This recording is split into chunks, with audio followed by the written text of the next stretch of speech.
Welcome to the Here's Waldo podcast, where we sit down with top visionaries and creatives in the video game industry.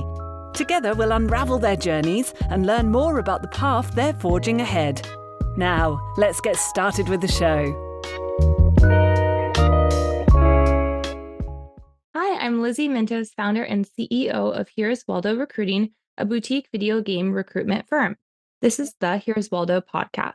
In every episode, we dive deep into conversations with creatives, founders, and executives about what it takes to be successful. You could expect to hear valuable lessons from their journey and get a glimpse into the future of the industry. This episode is brought to you by Here's Waldo Recruiting, a boutique recruitment firm for the game industry. We value quality over quantity, transparency, communication, and diversity. We partner with companies, creatives, and programmers to understand the why behind their needs. Today, we have Gina Joseph with us. Gina is the Chief Strategy Officer for VentureBeat and GamesBeat and a seasoned executive with nearly 20 years of experience in media and tech. Beyond her role at VentureBeat, Gina is a dedicated advocate for diversity and inclusion, particularly for women leaders. She serves as a board member for the Daily Californian and the Alumni Network for Harvard Women. She has been featured on Forbes and Digiday. She recently joined the board of directors for Midwest Games, a publisher who received over $3 million in funding. She is the first Afghan American board member in the U.S. for a games publisher and the first and only Afghan woman to hold a C-level role for a games and tech publication. Gina is also the founder of VentureBeat Lab, an innovative arm specializing in thought leadership, consultancy, events, and branded content. She has closed major partnerships with tech giants such as Google, Meta, Microsoft, Amazon, NVIDIA, Samsung, and more. Let's get started. Thank you so much for being here. Oh, it's my absolute pleasure. Thank you, Lizzie, so much for having me and the warm welcome. I'm so excited to be here and such a fan of what you do. So thank you. A fan of what you do. I'm excited. I saw that you recently joined the board of Midwest Games. Congrats. I had Ben Koalo on the podcast. He's an amazing person. Can you share a bit more about Midwest and what made you join?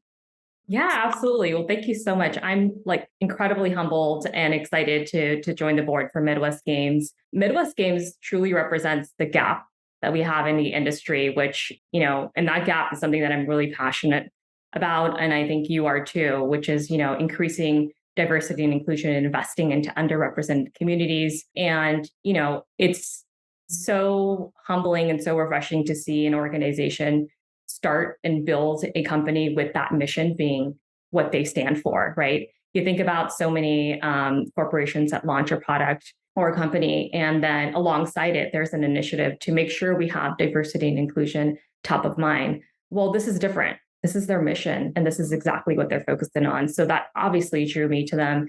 And Ben, who's the CEO, is an incredible leader. And I truly mean that, because one of the things that's so important to me is to invest into leaders and who really values a company culture that their employees, their team will value and foster. And so I am really excited to see, how people will be able to see what they're doing in terms of bringing games from anywhere, but also how they're working with their teams to create it. So he really embodies a lot of the things that I look for in a CEO. And I'm so humbled to, have the opportunity to join the board and support them and support this amazing initiative, which I think is going to pave a new way for the gaming industry and disrupt in a way that's so desperately needed, right? Innovation can come from anywhere, and it doesn't have to come from metropolitan cities. It can come from the Midwest and other communities. And so I just can't wait for them to share more news about what they're doing. Me too. And if you ever meet Ben, you just love Ben. To know Ben is to love Ben. He's so personable and the perfect face for that. Yeah, I think, being a CEO, it's so refreshing when it's someone who has the humility alongside it to lead and build the team alongside them. So I couldn't agree more. Yeah. Congrats again. How do you think companies can attract more women into leadership roles and board roles? That's a really good question. I think it really starts with intention. One of the things that one of our speakers said at our GamesBeat Women in Games breakfast is, it was a similar question when someone asked, how do you increase the number of women in games? Like, what do we do? And the way one of the speakers answered it was, I absolutely loved it, and I couldn't agree more. And what she said was, we need to stop only hiring women who are already in the games industry. We have to open the door for people who are in other industries, because otherwise you're not going to grow, right? And so I really love that. And when you think about, when you get a job listing out there, an opportunity out there, you have to keep that in mind so that it does welcome those who have the skill set and capabilities to do the job. But as soon as you say, required to have gaming industry experience or preferred if you do, then that person is less likely to apply or feel like they are qualified for the job. So we really need to encourage everyone to, apply for opportunities, seek opportunities, and not feel like just because I don't have gaming industry expertise, I'm not fit for the job, because that's absolutely not true, right? If you have, you can take your expertise and apply it anywhere. And in fact, it's going to be more beneficial for that corporation to hire from outside of the industry to bring in the perspectives that you're not thinking about, right? So if you're a streaming company and you only want, people on the ad sales teams to come from a TV background, and you're missing the boat, right? Because they're going to bring the same kind of concepts and ways that they're working with their advertisers to you. But out of the box and creative ideas is going to mean you also have to think out of the box when you do hire. And you mentioned women on boards. How do you increase that? I think again, it comes with the intention. Like you have to understand the impact women have on boards, right?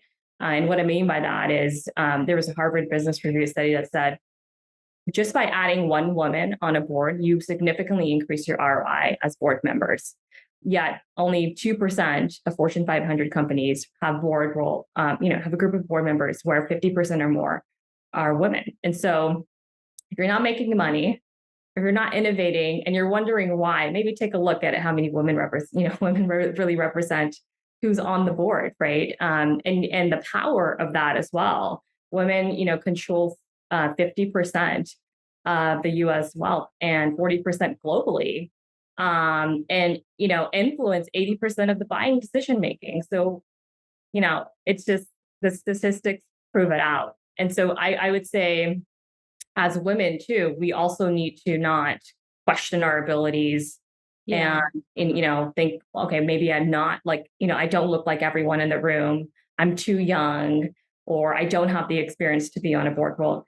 No, you got to go after it, and you have to know that you are capable. Because if we don't, then we're going to have a lot of the same type of people on the board roles and the same kind of output. And it goes both ways, right? People need to go after it, and you also need to welcome it. Yeah, I think women need to be educated that they can do it and have supporters and mentors. But I was talking to Rachel Kaiser from GamesBeat about this too. I think that with all of the layoffs and there's a lot of applications for a lot of roles.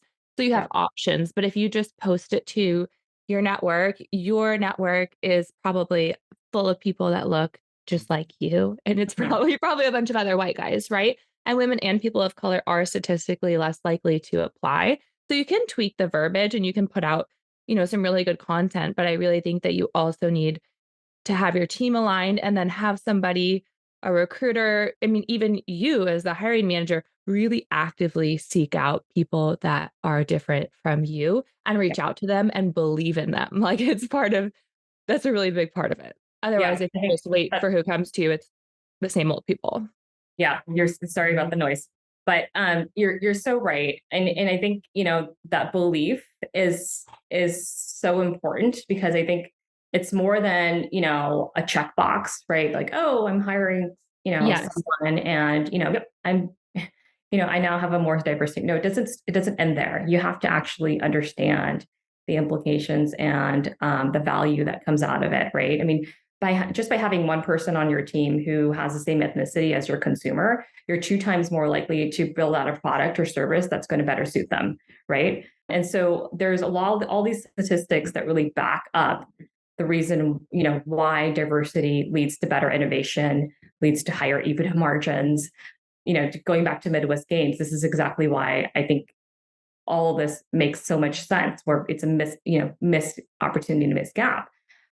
So I think, that understanding of why it's important here, is just so important for leaders to be really aware of as they're making decisions. And you're not just trying to check off the box and feel like you're representing the industry. I think, there was a study by PricewaterhouseCoopers that said only 15% a couple of years ago, that only 15% of corporate directors believe that they rank excellent when it comes to, their diversity and inclusion. And 83%, feel like they do need to do a better job at representing inclusivity. So, we clearly have a lot of work to do, but it's going to take a community effort to get there. And I saw that you're a member of Chief. Can you talk a little bit about what Chief is and the benefit it's had on you? Yeah, absolutely. So I joined Chief about a year ago, and I think network or community that supports women leaders, I'm going to be a fan of right away, right? So I'm really honored and humbled to have the opportunity to be a member of Chief. And what they do is they're very committed to elevating, supporting, and putting a spotlight on women who are in executive roles. Also helping them maybe get roles that they're aspiring to get.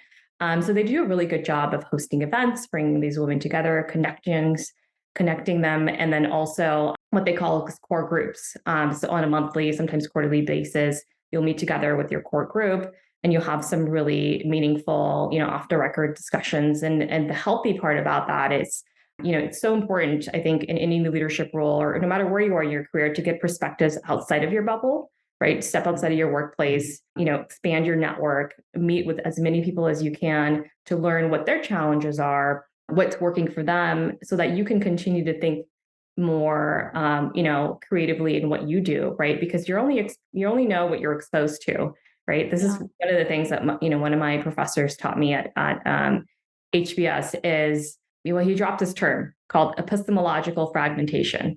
And the first thing I said, well, that's a big word and I have no idea what it means. Okay. But then he got to the point, which was, it means, we only know what we know because of what we're exposed to, right? And that is so important as leaders to understand, is like the decisions that you make are based off of the information that you're exposed to. Going back to inclusivity, why it's so important to have so many perspectives so you can make more informed and better decisions. So I think that just, it becomes so much more important in what we do and how we're trying to get things done. Yeah, absolutely.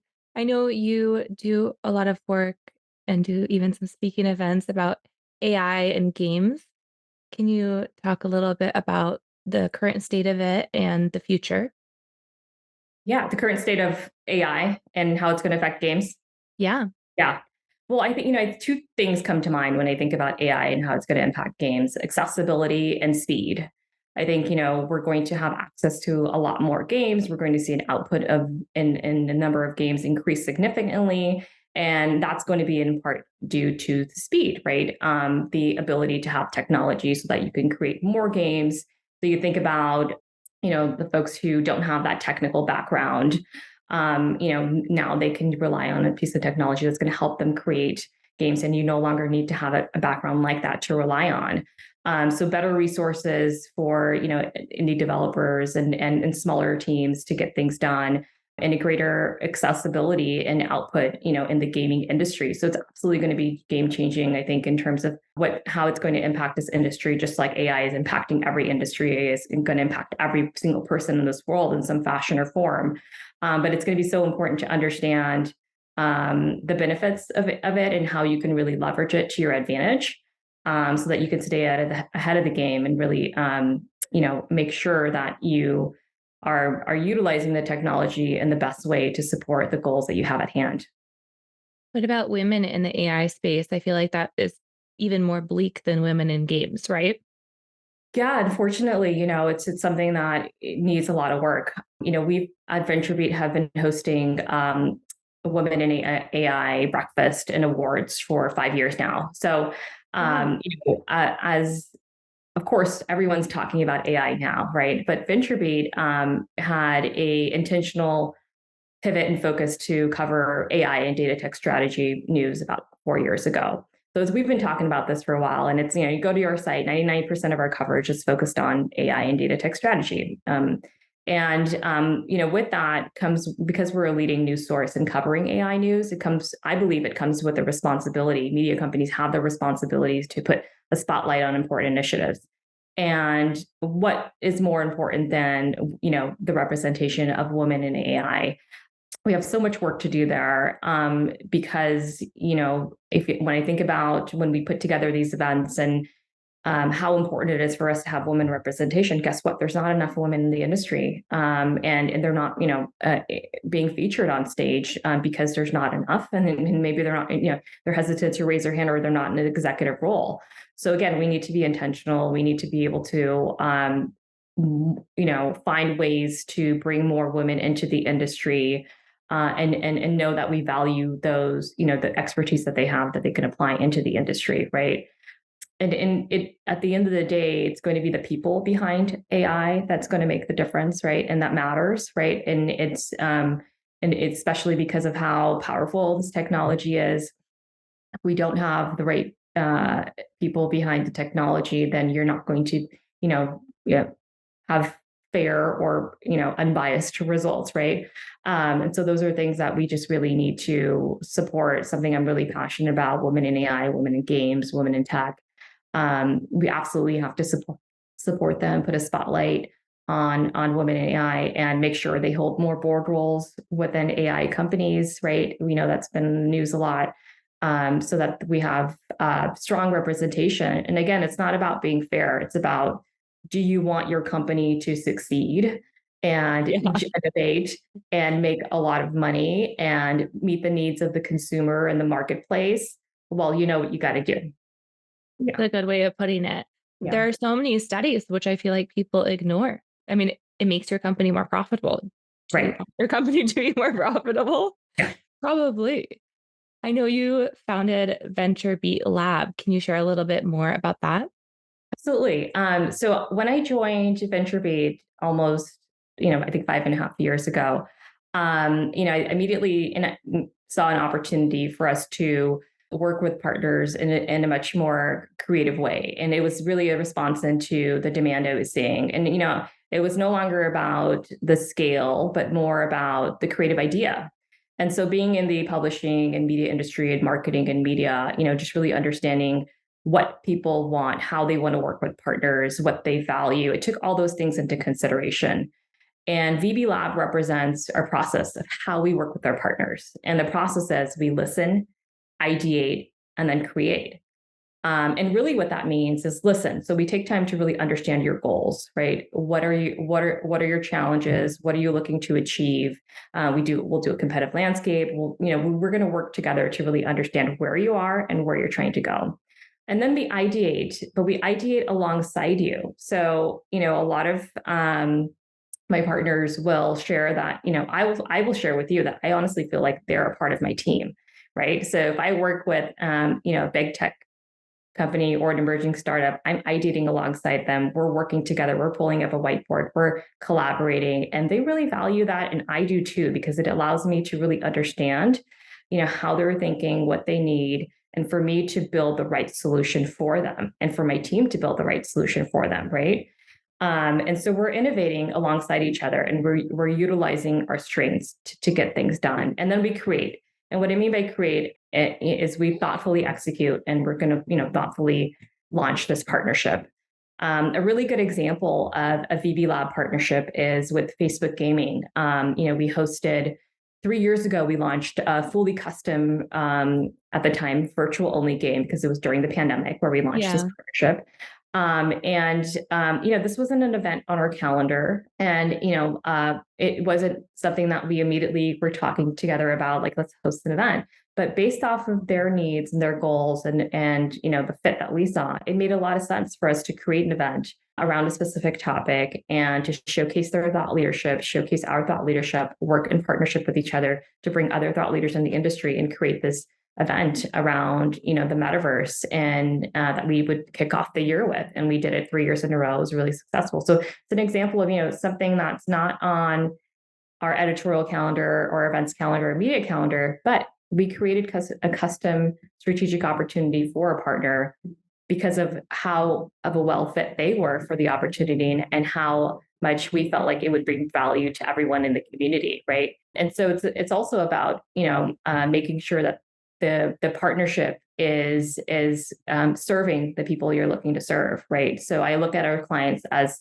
not actually the partners that we work with. I look at them as the partners that we work with to serve our readers and our community and our audience, right? So I keep them top of mind so that we continue to build value for the community and find the right partners to launch these events with, to launch these digital campaigns with, or content campaigns or video series with, so that we're giving the industry the best insights possible by partnering with some of the most innovative companies in the world.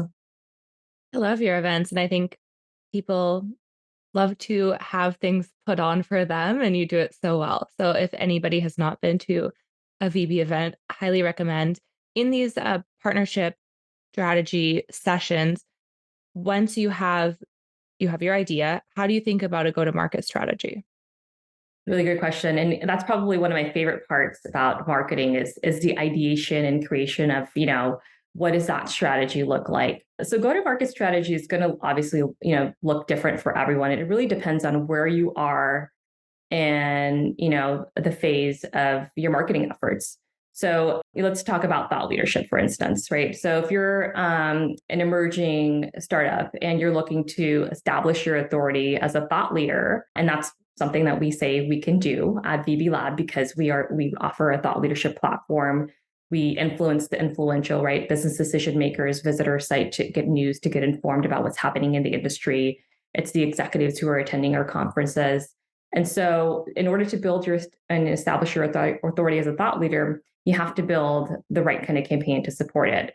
And so I like to look at it in 3 different phases, right? Phase 1 of your go-to-market strategy should be exactly that: building your thought leadership, building awareness, engaging with the community, and really being authentic while you're doing it, right? And when you think about thought leadership, we're in such a saturated marketplace, right? The tech industry, the gaming industry, AI, everyone's talking about AI, right? So how do you stand out?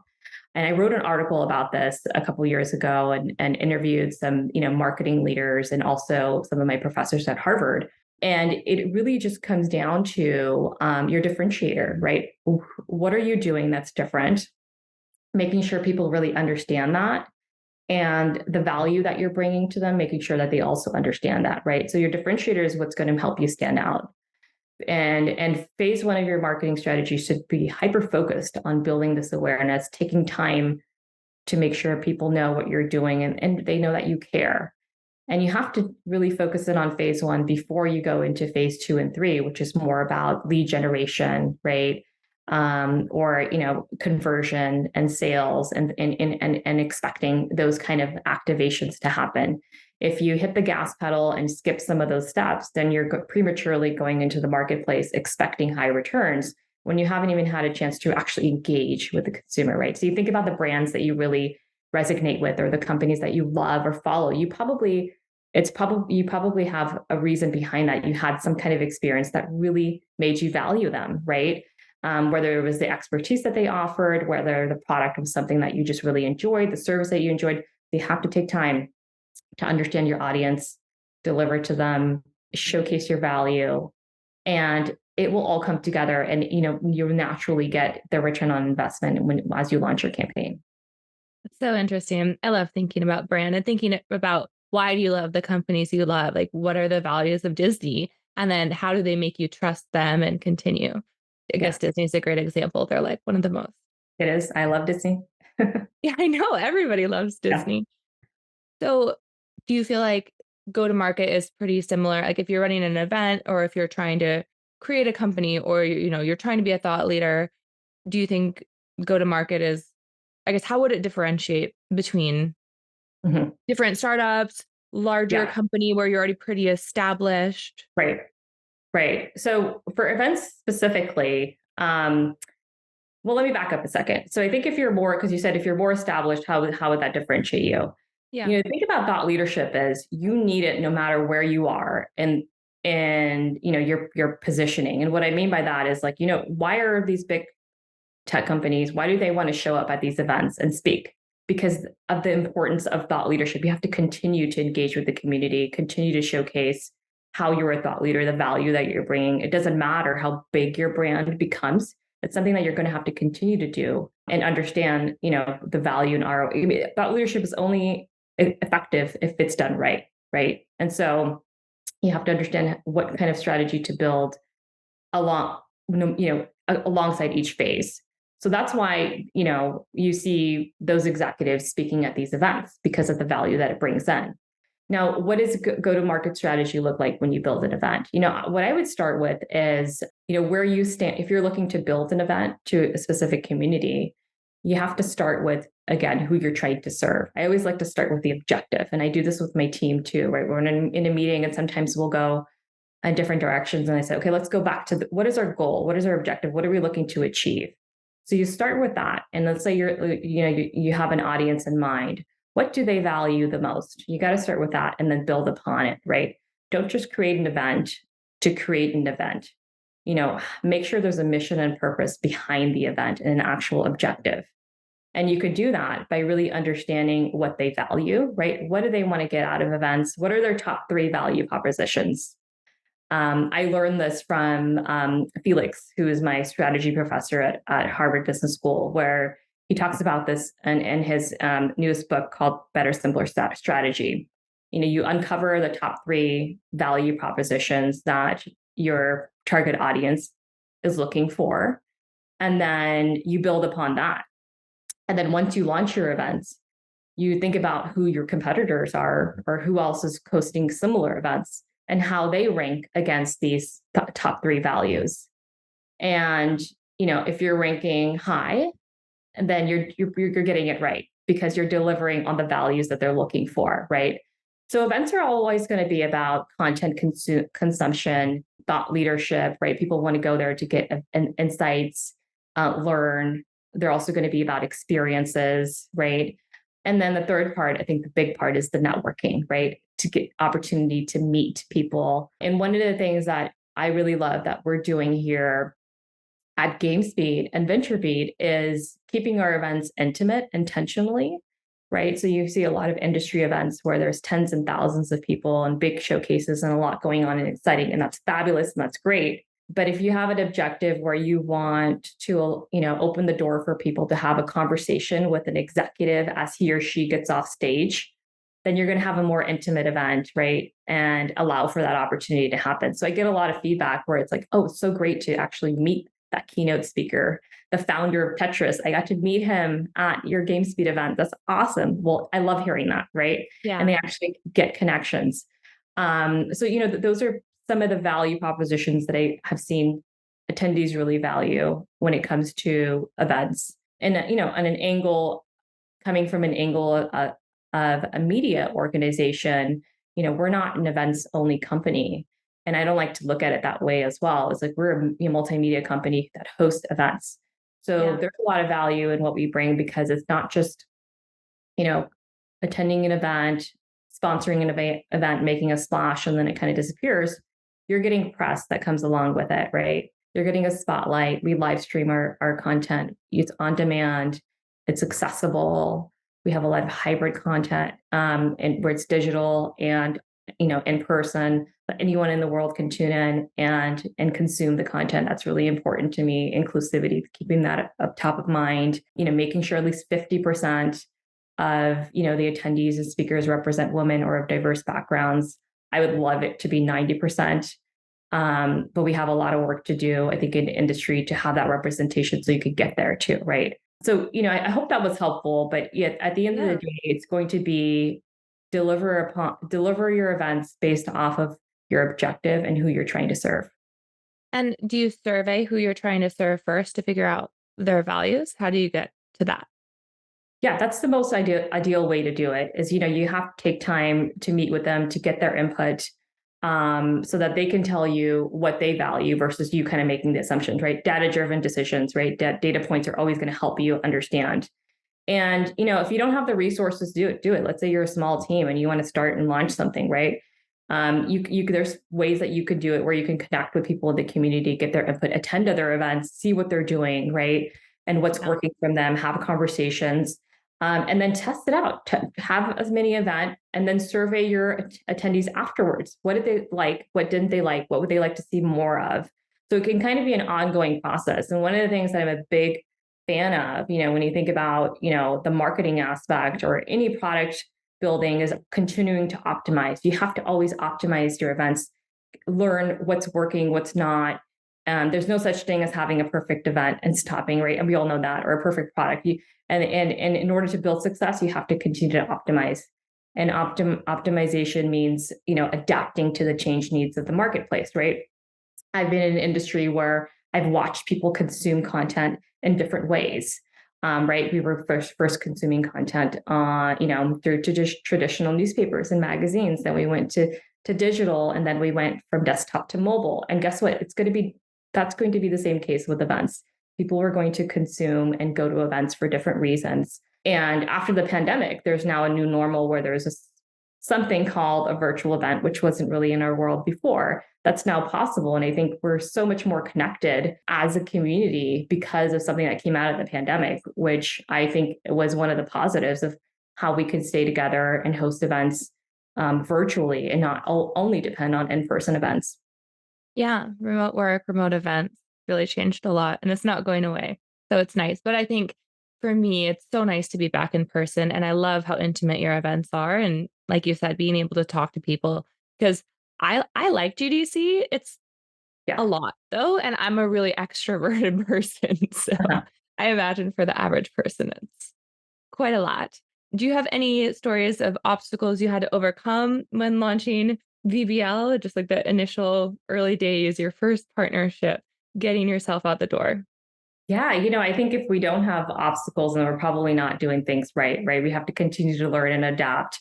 And so, I previously was at Hearst Corporation, which, lots of resources around you and big teams and much different than, joining a smaller media company. And actually, people don't realize how small VentureBeat and GamesBeat is. And, we take it as a compliment because we're doing big things and we're influencing, and we have a big influence in the tech community. But I would say, when you work for a startup like environment or a smaller team, your biggest challenge is probably going to be like resources, right? Like how do you really build upon something so big based off the demand you see with the limited resources? One of the things I love to do is roll up my sleeves, work through ambiguity, and get creative and find ways to get it done. Right. And so when you have these big tech partners who have all the resources in the world coming to you and wanting to work with someone like you to host an event, then you must be doing something right. Right. And so that's when I knew that we could do it, and we can absolutely deliver these kind of campaigns and partnerships for our clients because we have the influence, we have the community, and we have the ability to get it done. So it definitely taught me a lot about how to continue to be creative, wear multiple hats, right? Very, very common in our world here, to get, to bring this vision to life. Yeah. Yeah. Do you have any insights into if people are looking to do partnerships with major brands? Mhm. You've closed so many deals. What do you think makes a major brand want to do a partnership with you? Is it just understanding truly what you have to offer, their need, being authentic? Tell me what you think. Yeah. Well, that's a big part of it, right? It's probably similar to what a lot of people hear, which is, consultative approach, right? Really understanding their needs and delivering against them. But it's also going to be, I'm a big advocate of having a trusted partnership and relationship, right? You have to be able to build a partnership based off of trust, right? Where they know that they can come to you as an advisor and you have their best interest in hand, and you're going to be there for them, and you're going to exceed expectations and deliver, and that you actually care, right? I think this is so important. People can see if you genuinely care about what you're doing and what you're working on. And I think that goes a long way, right? So I think, you and we share a lot of passions around, elevating women in the industry, and because we care about it. So if we work on an initiative around it and we build something amazing, then people are like, yeah, this makes sense. I want to be a part of it too, right?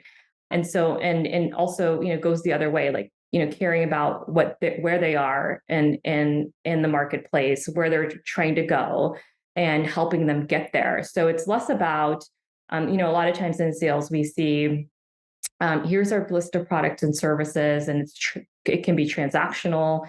I just want to get the deal done versus I care. I actually want to understand what you're doing. I'm passionate about this. I love doing this, right? I want to build this out. And I think the big takeaway from VB Lab is I'm committed to creating a custom partnership opportunity for you, right?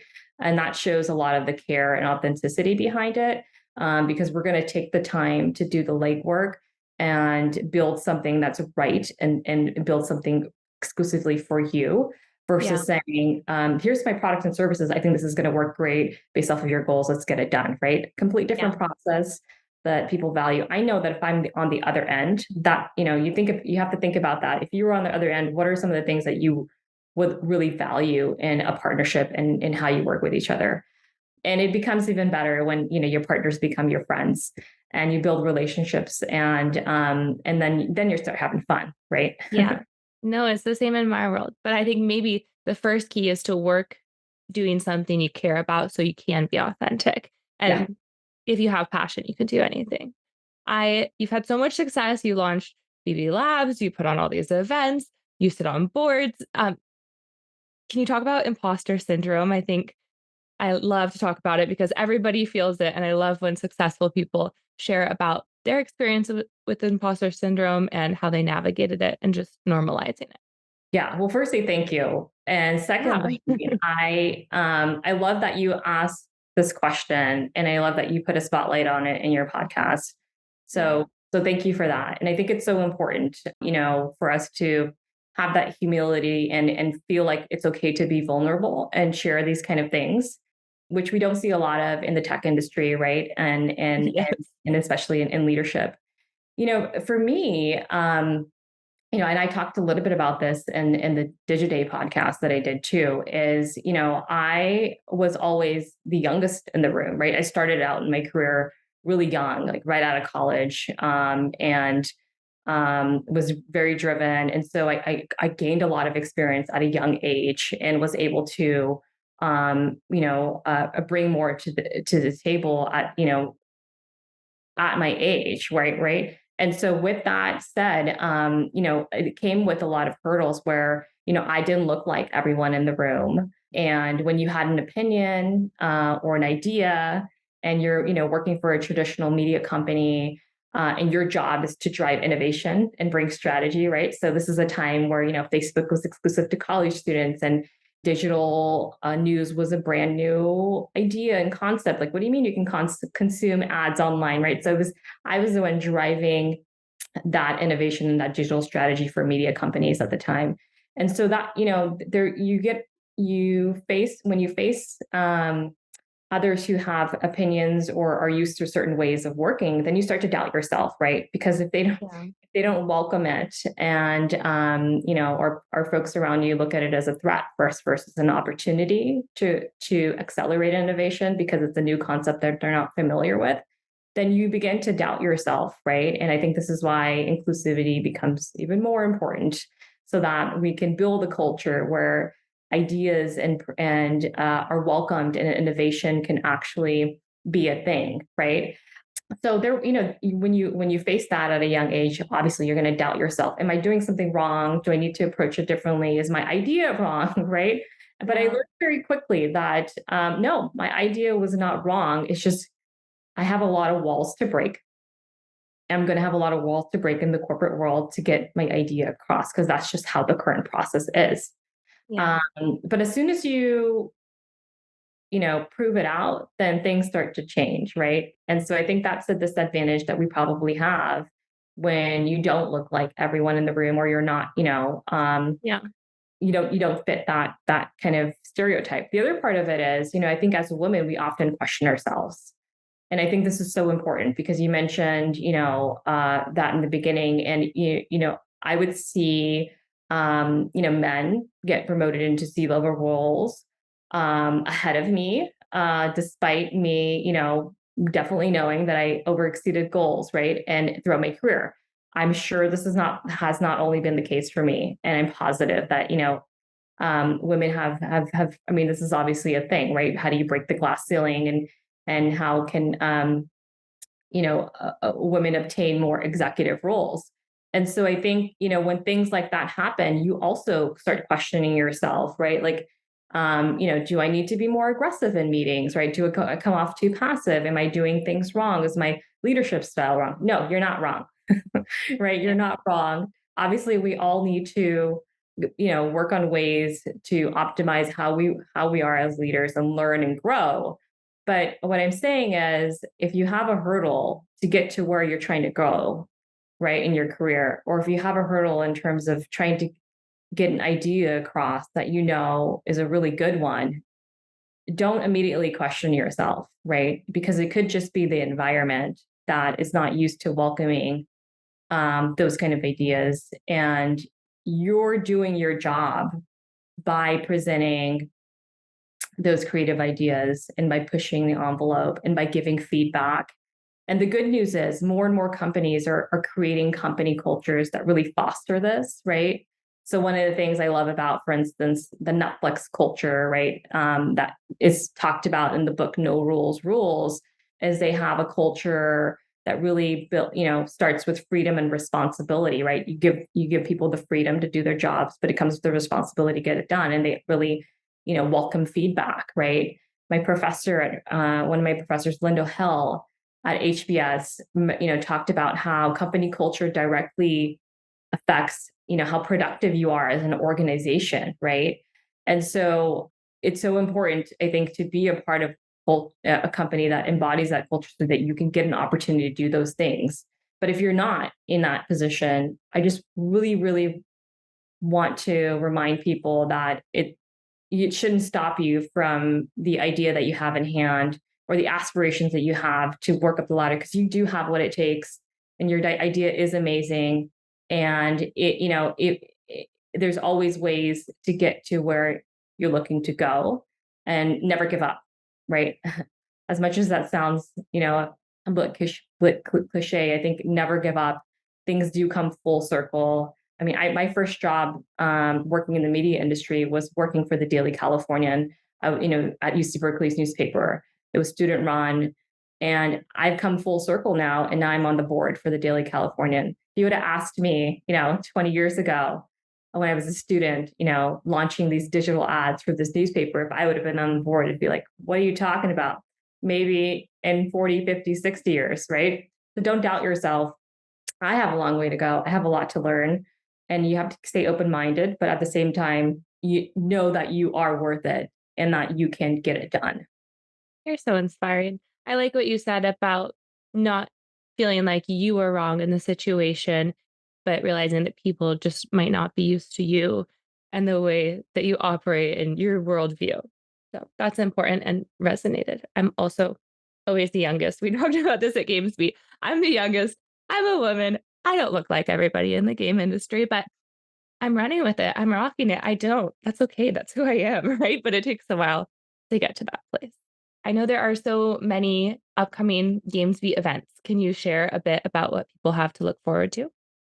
Yeah, I'm so excited, and thank you for asking. And I loved having you, Lizzie, at our last GamesBeat Next event, and I hope to see you at all of them in the future. And I don't doubt that we're going to be working closely on upcoming events too, so I'm excited about that. The event that we have coming up next is going to be our flagship event, GamesBeat Summit. I think we're in year 17. I can't keep up. 17 years, yeah. So this is all, all the credit goes to Dean Takahashi and the GamesBeat team. Dean is really, the founder behind the GamesBeat events, and he does an incredible job curating the content alongside the GamesBeat team. I absolutely love working with him. You'll often see me on LinkedIn rooting him on, and just, just being so inspired and in awe with what he does. He published like 70 stories around CES on these past 3 days. I don't know how he gets it done. Yeah. I don't even, I don't know if he has the time to explain to me how he gets it done because he's so busy. But, I'm just so humbled for the opportunity to work alongside him on these events. So we have our flagship event, GamesBeat Summit, coming up in May in Los Angeles. And then we'll have our fall event again, GamesBeat Next, which will be in San Francisco. And we're also excited to share that we'll be hosting the GamesBeat at the Games Awards again in December at the Grammy Museum in LA. We did it for the first year this past month, and it was a great success. And so we're excited to bring that back. Also really, really excited about something that we announced at the last half of the year is our partnership with Xsolla. So we're going to be going on a 2024 global tour, GamesBeat tour in partnership with Xsolla. And the first event will be in Austin, Texas at Southwest in March. And, Xsolla has been in a great, again, another partner who's an example who has been an incredible fit in terms of our mission and focus and bringing, diversity and inclusion into the gaming industry. And we're, the whole idea behind this tour is we're coming to a city near you. It's a global tour, so we'll be going to cities overseas.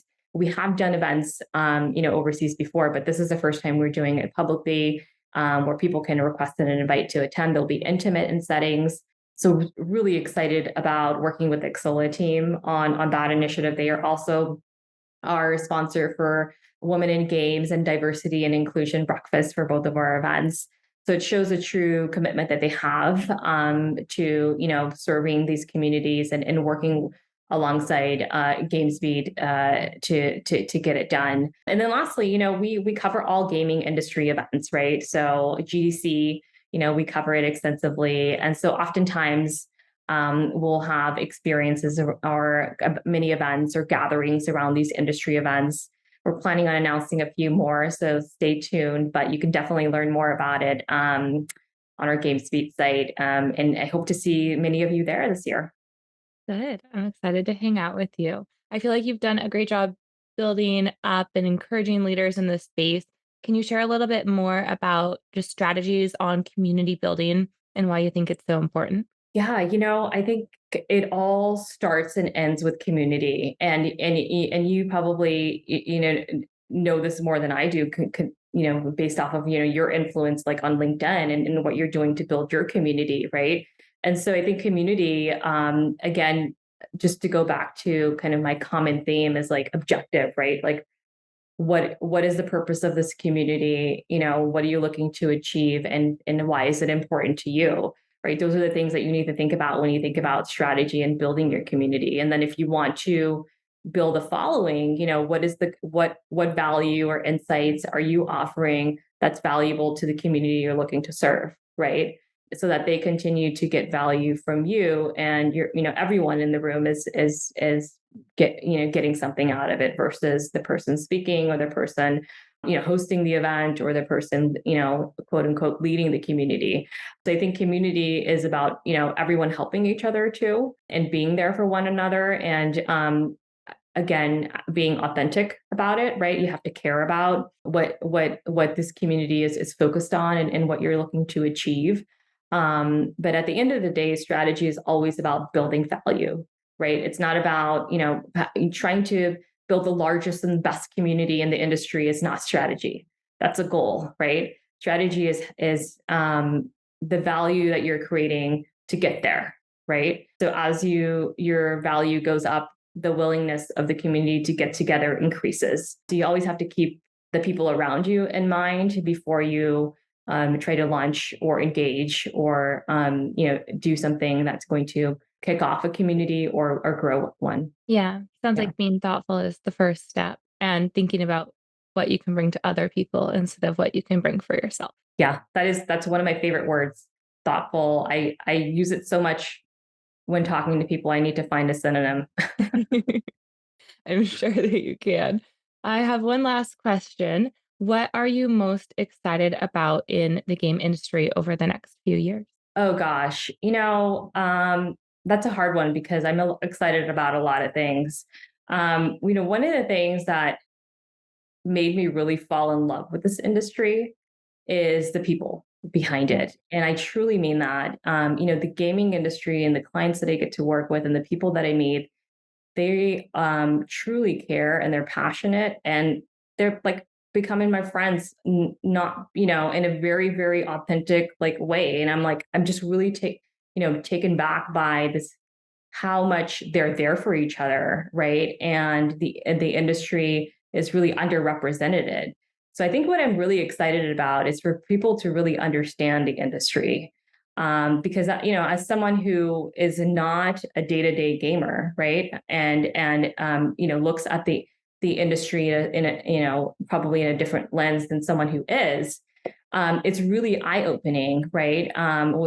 In terms of what this industry really embodies, what it's looking to achieve, and how it's going to get there. And I think the other part that I'm really excited about is initiatives to support women in games and diversity and inclusion. That's only increasing, right? And you think about organizations like Midwest Games, who's 100% committed to that. It excites me the most because I see a ton of opportunity. We all know that this industry is going to build so much revenue, $500 billion. It's expected in just a few years, right? Beating out TV and entertainment and music. And that speaks volumes in itself. But I think the impact and influence and the way it's represented in the industry is going to change. And it's going to be the people behind the industry that's going to bring that change. And that's why it's so important to invest into the right teams, the right communities, so that we can be as inclusive and as representative and really deliver what the industry is looking for in the gaming in the gaming industry. And the last part I'll say is, I think it's going to be redefined.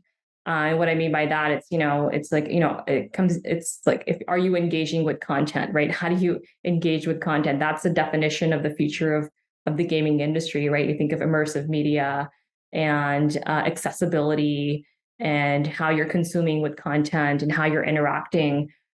These new generations that are coming in and how they're interacting with the gaming industry and how we're going to adapt to that. All around excitement. And obviously, with the layoffs happening right now, that's incredibly hard to see. And I'm optimistic that things are going to get better from here on that perspective. And that, there's so much amazing talent out there. I can't wait to see what they're going to do, honestly.